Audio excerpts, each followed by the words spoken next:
So yun guys, good day. Ngayon may tanggap tayo na Redmi 14C na ang issue nito guys ay ayan. May basag yung pinaka-LCD niya. So ngayon, papalitan natin ito ng bagong LCD. Tara, gawin na natin to. Let's go.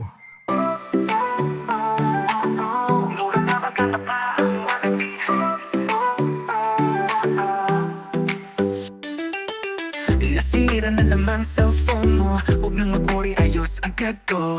Nasipid ba sa battery, sara dito sa mobile zone. Wala yung problema, hindi na-charge, no power na. Water damage, nakalimutan password pa.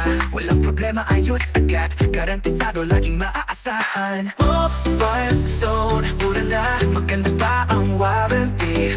Cellphone, laptop, ayos agad, laging quality. Mobile zone, mabilis, maayos ang serbisyo.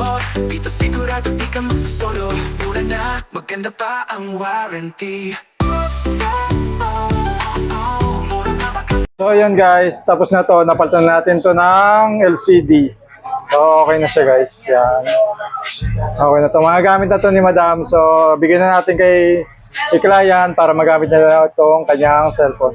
Sa mga gusto magpa-repair, visit lang po kayo dito sa Bodega Sale ni Aling Nena. Let's go!